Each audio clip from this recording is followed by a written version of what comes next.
زبنن تاسو ته ان شاء الله د روژې د مقصد په باره کې یو څو مختصر خبرې کوم چې دا روژه ولې فرض شوې ده، په دې کې حکمت څه ده، په دې کې غرض څه ده. رسول الله صلی الله علیه وسلم فرمایي وایي که چېرته زما د امت د روژې د برکاتونه، د دې د فضیلتونو نه او د دې د رحمتونو نه خبر شي، نو زما د امت به تمنا او ارزو کوي چې کاش کې ټول کال رمضان وای. د رمضان دومره ډیر زیات فضایل او برکات دي. دغه شان ابو هريره رضی الله تعالی عنه فرمایي و رسول الله صلی الله علیه وسلم فرمایلی دي چې په رمضان کې 15 داسې انعامات دي چې هغه خاص زما امت لره ورکړی شوي دي، مخکینی امتونو نه او هغې نه علاوه بل هیڅ چاته نه دي ورکړی شوي، صرف خاص زما امت ته ورکړی شوي دي. 15 انعامات دي، هغه هم په روژه کې. په هغې کې اول نمبر چې کم ده د روژهدار او روژهدار ستاسو په اصطلاح د روژهدار د خولې چې کومه خوشبویي ده دا الله پاک ته ډېره زیاته محبوبه ده. الله پاک ته ډېر خوند ورکوي، ډېره ورته خوښه ده چې د روژهدار د خولې نه کومه خوشبویي ځي. دویم انعام چې کوم ده په روژه کې د روژهدار لپاره نورانی کم مخلوق چې د فرشتې او دغه شان ماهیان او نور حشرات چې کم دي، نبی علیہ الصلوۃ والسلام فرمایي چې دا ټول حشرات د روژهدار لپاره د مغفرت دعاګانې کوي چې الله تبارک وتعالی دا بنده چې ستا د رضا لپاره د رمضان روژه نیولې ده دته بخنه او مغفرت وکړه. نو نورانی مخلوق فرشتې او دغه شان نور حشرات د روژهدار لپاره د مغفرت دعاګانې کوي. دا داسې یو انعام د نبی علیہ الصلوۃ والسلام فرمایي چې دا خاص زما امت لره ورکړی شوی د بل چا لره نه. دویم انعام په روژه کې هر ورځ دا جنت ښایسته کولی شي د روژهدار لپاره، او الله پاک ورته فرمایي وایي زر ده چې زما بندگان دا روژهدار بندگان د دنیا چې کوم مشکلاتو کې راګیر دي د هغې نه به ځان خلاص کړي او ستا طرف ته به راشي. جنت ته یو قسم تسلي ورکوي، جنت روزانه د دې دپاره ښایسته کولی شي. څلورم انعام په روژه کې چې کوم ده نبی علیہ الصلوۃ والسلام فرمایي چې په روژه کې چې کوم سرکش شیطانان دي هغه الله پاک تړي. دا معنا چې کم ګناهونه یو انسان د شیطان له وجې نه کوي، د شیطان د وسوسو له وجې نه کوي، نو هغه وسوسې او هغه شیطانان چې کم دی ته دغه شان ګناهونو ته متوجه کوي هغه شیطانان تړي او ختموي. پنځم نمبر انعام رسول الله صلی الله علیه وسلم فرمایي و د رمضان په آخري شپه باندې ټول روژهدارو له الله پاک مغفرت کوي، بخنه ورته کوي. دا د ټول نه غټ انعام ده چې د روژې په آخرنۍ شپه باندې الله پاک ټولو ته بخنه وکړي. دا خبره چې صحابه کرام رضوان الله تعالی علیهم اجمعین واورېده،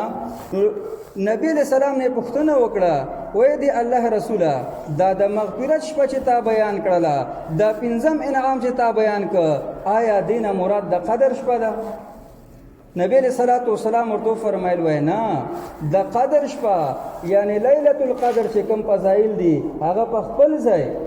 دا د رمضان خپل آخري شپه باندې ټول مخلوق ټول روژهدارو له الله پاک بخنه کوي. او ورسره دا فرمایل وای دستور دا ده چې کله مزدور مزدوري وکړي نو د مزدوري په آخر کې دته هغه خپله مزدوري او هغه خپله اجر او هغه خپله ثمره میلاویږي. نو دغه شان چې کوم انسان روژه ونیسي نو د روژې په آخرنۍ شپه باندې دې ټولو ته الله پاک مغفرت او بخنه کوي. شیخ عبدالقادر جیلانی رحمه الله فرمایي و د رمضان چې کوم فضائل او برکات په احادیثو کې ذکر شوي دي او دغه شان په قرآن کې ذکر شوي دي، هغه لا یو طرف ته که خو په خپل د لفظ د رمضان ته وګوره، په دې کې هم ناشنا اسرار او برکات او فضایل شته ده. لفظ د رمضان په دې رمضان کې چې کوم ده 15 حروف را جمع شوي دي. اول پکې را ده نو فرمای ویل دیرانه مراد رحمت ده چې په دې میاشت د رمضان کې د الله پاک له طرف نه رحمتونه راوریږي، د انسانانو سره د بندگانو باندې د رحم معامله کیږي. او دویم حرف په رمضان کې چې کوم ده هغه میم ده. میم نو میم نه مراد و مغفرت ده. الله پاک په دغه میاشت د رمضان کې خپل بندگانو له مغفرت او بخښنه کوي. او فرمای دریم حرف چې کوم ده هغه الف ده. الف نو الف نه مراد امان ده. امان. دریم نمبر حرف چې کوم ده هغه ضاد ده. نو د دې نه مراد چې کوم ده ضمانت ده. ضمانت و دغه انسان دی روزدار انسان لره الله پاک ضامن ګرځيږي له سختیو نه، له مشکلاتو، د قبر نه، د حشر نه، د قیامت نه. او فرمای څلورم حرف چې کوم ده هغه الف ده. نو الف نه مراد امان ده چې دغه انسان لره به الله پاک دغه انسان نه مراد دغه روزدار انسان دلره الله پاک امان ورکوي له سختیو نه، له مشکلاتو د قیامت نه، او دغه شان له نورو تکالیفو د پولیس فرات او د قبر نه. او اخرنی حرف په دې کې چې کوم ده هغه نون ده. نون لنون نه مراد شیخ عبدالقادر جیلانی رحمه الله فرمایي ویل دې مراد نجات من النار ده چې روزدار لره الله پاک نجات من النار نصیب کوي. او دغه شان د رسول الله صلی الله علیه وسلم یو بل حدیث مبارک کې هم راځي چې دا شهر عظیم مبارک، دا یو ډیر لویه یو ډیر برکت والا میاشت تاسو له الله تبارک وتعالی درکړې ده. په دې کې 3 عشرې دي. اوله عشره اول لس ورځې چې کوم دي وای دا چې کوم ده دا رحمت ده. او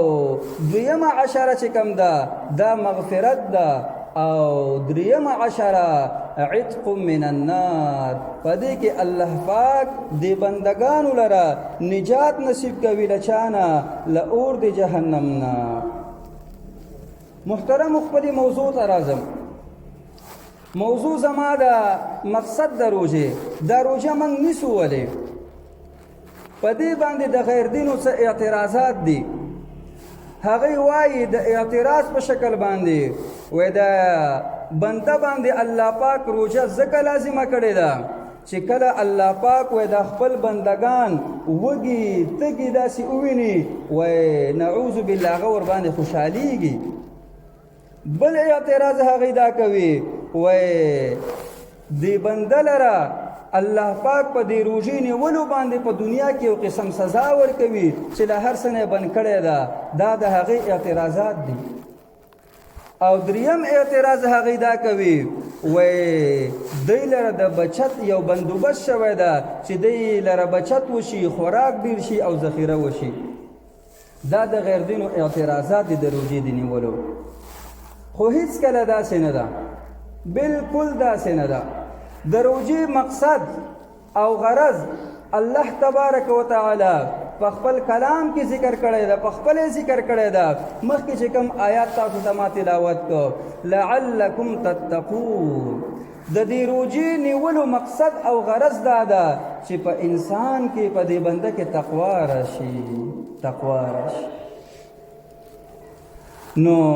روزه چې کوم ده دا د تقوا د حاصلولو لپاره یو بهترینه ذریعه ده، یو بهترینه ذریعه.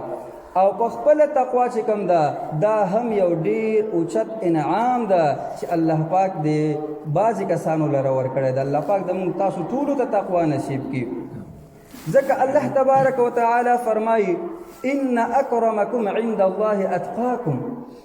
دی الله تبارک و تعالی په نسبت باندې اوچتېدل اوچت مقام ته رسېدل هغه د چا په اعتبار سره دی د تقوا په اعتبار سره دی بل ځای کې الله تبارک و تعالی فرمایي ومن یتق الله یجعل له مخرجا او دا غشان نور ډیر آیاتونه دي هدى للمتقین وغیره الله تبارک و تعالی دې مونږ تاسو ټولو کې تقوا پیدا کړي اوس تقوا برازي څنګه په مونږ او تاسو کې حکیم الامت اشرف علی تھانوی رحمه الله فرمایي و انسان لرا د تقوا حاصلولو بهترین ذریعه چې کومه ده هغه همدغه روژه ده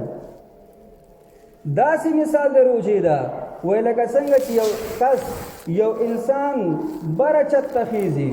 نو د هغه لپاره چې څنګه زینا یعنی سیړۍ ده د هغه خپل اوچت مقام ته ځان ور باندې ورسوي نو د انسان لپاره دا روژه دقه شان مثال لري لکه د دې سیړۍ ځکه وای په دې روژې سره دغه انسان له هغه ګناهونو نه چې هغه ظاهره او داسې نور ډېر ګناهونه چې کوم دي له هغې نه ور باندې ځان ساتي نو مونږ او تاسو لره پکار هم دی چې په روژه کې له ګناهونو نه ځان وساتو په صحابه کرامو کې یو ډېر بهترین قاری ابی ابن کعب رضی الله تعالی عنه نومیږي له هغه صحابي نه یو چا پوښتنه وکړله د تقوا متعلق چې دا تقوا وایي څه ته تقوا څه ته وایي نو دغه صحابي ابی ابن کعب رضی الله تعالی عنه ورته په جواب کې وفرمایل وای ته چېرته په ازغنه لار باندې تیر شوی چې داسې یو لارې هلته ازغي وي ازغیداره لاره وي ته په هغې کې تیر شوی وای هاو څنګه وای داسې په ازغنه لاره کې موږ تیریږو چې خپلې پنسې یا لمن وغیره خپل ځان له ازغونه بچ کوو او ډېر په احتیاط باندې ځو په هغه لار باندې نو ابی ابن کعب رضی الله تعالی عنه ورته وفرمیل وای تقوا هم دغې ته وایي چې په دنیا کې ته ژوند داسې وکړه چې هر قدم هر چلن هر رفتار گفتار دیتا هغه ډیر په خیال سره ډیر په احتیاط سره چې په هغې کې له هر قسم ګناهونو نه ته ځان وساتې نو دغې ته تقوا وایي لکه څنګه موږ او تاسو په ازغنه لار تیریږو له ازغیو نه ځان ساتو که هغه جامې وي لمن وغیره صادر له هغو نه ساتو نو دغه شان د انسان لره په دنیا کې ژوند کول وی دغه شان پکار دی چې دی پکې له هر قسم ګناهونو نه ځان وساتي دغې ته تقوا وایي او همدغه دا روژه د دغې تقوا لپاره بهترین سبب ده خو هغه داسې چې په روژه کې ټول اعضا د بدن ټول غړي له ګناهونو نه سړی وساتي داسې نه چې صرف په خوله باندې خوراک مه کوه څښاک مه کوه بس زما روژه ده نه ته به د روژې د آدابو مکمل خیال ساتي له هر قسم ګناهونو نه که هغه یو ناروا ځای ته تلل وي یا په غوږونو اورېدل وي یا په ژبه باندې ویل وي یا لاس وروړل وي له هر قسم ګناه نه به ځان ساتي نو دغه انسان کامیاب ده او دغه چې کوم فضایل د روژهدار بیان شول نو د دغه شان روژهدار لپاره چې هغه د روژې د آدابو خیال وساتي نو دا دومره فضایل او برکات بیا د دغه شان کس لپاره دي ځکه چې یو روایت کې راځي رسول الله صلی الله علیه وسلم فرمایي وای چې یو کس په روژه کې له دروغو نه منع نشي په روژه کې هم د دروغ وای نو دغه انسان لره د الله په نسبت باندې بل هیڅ ثواب هم نشته ده صرف د لپاره دغه لږه ده او تنده چې کومه د باندې تیریږي او یو بل روایت کې داسې هم نبی علیہ الصلوۃ والسلام نه را نقل شوی دی نبی علیہ الصلوۃ والسلام فرمایي وای ډیر داسې روژهدار دي چې هغې دپاره له دغې ولږې او تندې نه علاوه نور هیڅ نشته یعنې څه اجر نشته ده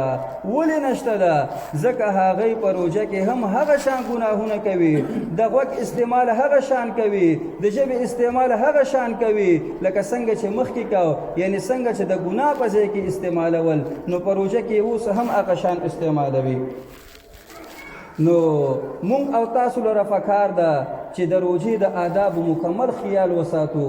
او الله پاک د موږ او تاسو ته تقوا را نصیب کړي. الله تبارک وتعالی دې زموږ ټول عبادات خاص د خپل رضا لپاره وګرځوي. واخر دعوانا الحمدلله.